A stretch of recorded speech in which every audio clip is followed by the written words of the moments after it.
ভারত পাকিস্তান যুদ্ধর ইস্যুটি সারা বিশ্বে তোলপাড় ফেলেছে। এরই মধ্যে ভারতীয় 7টি যুদ্ধবিমান হারিয়েছে। পাকিস্তানের সীমান্তবর্তী রাজস্থানে ভারতের একটি মিগ-21 বাইসন বিমান বিধ্বস্ত হয়েছে। পাইলট প্যারাশুট ব্যবহার করে বিমান থেকে বের হতে সক্ষম হওয়ায় এ ঘটনায় কেউ হতাহত হয়নি। চলতি বছরে ভারতীয় বিমান বাহিনী এ পর্যন্ত 7টি বিমান হারিয়েছে। কেবল ফেব্রুয়ারি মাসেই 5টি বিমান হারিয়েছে ভারত। পহেলা ফেব্রুয়ারি নিয়মমাফিক টহল দিতে গিয়ে বিধ্বস্ত হয় একটি মিরেজ 2000 বিমান।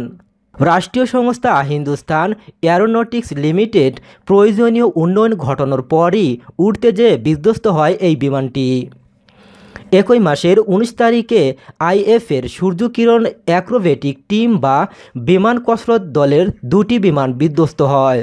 কসরত অনুশীলনকালে মাঝ আকাশে ঠোকাঠুকিতে এ 2 বিমান বিধ্বস্ত হয় এবং একজন বৈমানিক নিহত হয় এই ঘটনায়। এদিকে পাকিস্তানের বালাকোটে হামলার পরের দিনই 27শে ফেব্রুয়ারি আকাশে যুদ্ধ বিধ্বস্ত হয় একটি মিগ-21 বাইসন বিমান। অবশ্য পাকিস্তান 2টি বিমান ধ্বংসের দাবি করেছিল এবং অপরটি ভারতীয় এলাকায় পড়েছে বলেও দাবি করা হয়েছিল।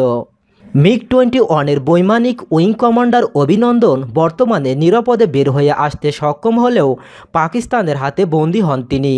তাকে 59 ঘন্টা পরে মুক্তি দেয় পাকিস্তান সরকার। পাকিস্তান বলেছে শুভেচ্ছা নিদর্শন স্বরূপ তাকে ছেড়ে দেওয়া হয়েছে।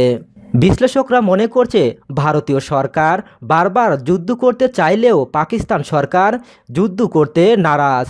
তারা শান্তির বার্তা স্বরূপ এই পাইলটকে ছেড়ে দেয়। একই দিনে 27শে ফেব্রুয়ারি আইএফের একটি MI-17 হেলিকপ্টার ভারত নিয়ন্ত্রিত কাশ্মীরে বাদগামে বিধ্বস্ত হয়। এতে 6 আরোহীর সবাই নিহত হয়েছিলেন। এর একই দিনে পরে ভারতীয় বিমান বাহিনীর একটি জাগুয়ার বিধ্বস্ত হয় উত্তরপ্রদেশে। জাগুয়ারের চালক নিরাপদে বের হয়ে আসতে সক্ষম হয়েছিল। এভাবে ভারতীয় নৌবাহিনীর 7টি যুদ্ধ বিমান বিধ্বস্ত হয়। ভারতের এই 7টি যুদ্ধ বিমান বিধ্বস্ত হওয়ার ব্যাপারে আপনাদের মূল্যবান মতামত কমেন্টের মাধ্যমে জানিয়ে দিন।